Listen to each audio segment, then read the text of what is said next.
All right, week 7, let's get it. You guys have your midterm this week. So a couple of things. All the webinars this week will be reviews. So I would suggest to, if you can attend all of them or watch all the recordings that might benefit you. You have the review center to review, also in Newton. There's no practice midterm, but you can use the review center for help and support.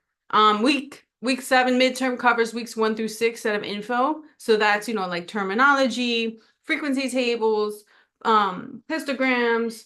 You have, remember the histogram stuff with the calculator, frequency tables with the calculator. You have your measures of center, your measures of variation, your box plot, your 5-number summary, all that stuff with the calculator. And then week 5 was probability. You have those rules. Week 6, you have your probability with rules, the binomial stuff and the probability distribution tables.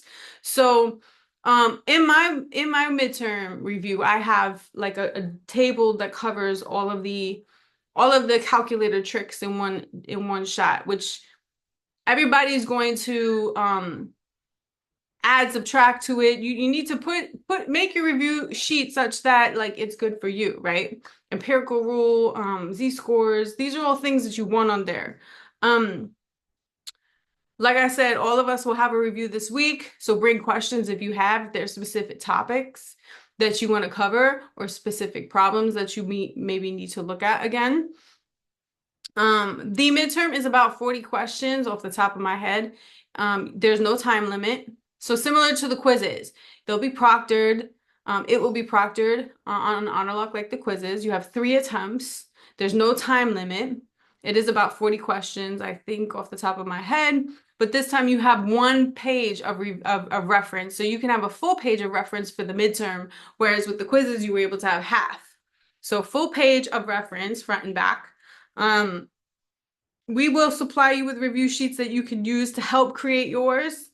And another big thing is that the midterm will close at the end of this week. So that's really important. It's not like the other assignments that will stay open for 2 weeks and you have late penalties. The midterm will close at the end of week 7. So you have to finish it during this week, but you have 3 attempts. So it's suggested like Monday, go to the reviews, go to, whatever webinars are on Mondays. I have mine on Monday. You could set up your reference sheet and then maybe potentially try to take it Tuesday, Wednesday after some reviewing. You could utilize the Math Lab for tutoring services, get a feel. You might take the first attempt and be happy with your score. If you're not, then you'll get an idea of what you need to review. Then you can take it again. But you don't want to postpone it until the end of the week and then be like, yo, I wanted to take it 3 times and I can't, or it's too overwhelming, or it's taking too much time. You got to pace yourself and get yourself ready as you go through the week because it will close on Sunday. If you have any questions, like I said, bring them to the webinar, go to the tutoring center, or just, shoot me a message in Teams or on Canvas, and you'll be fine.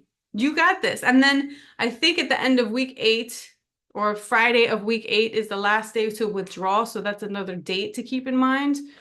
I think it's Friday by 5 p.m. Mountain Time, which is not typical for the end of the week. So like week 8, Friday of week 8, 5 p.m. Mountain Time is the last day to withdraw if that's something in your mind. I will send reminders out in the announcements. Check all your resources, okay? And then, like I said, reach out if you have questions. You could do this, okay?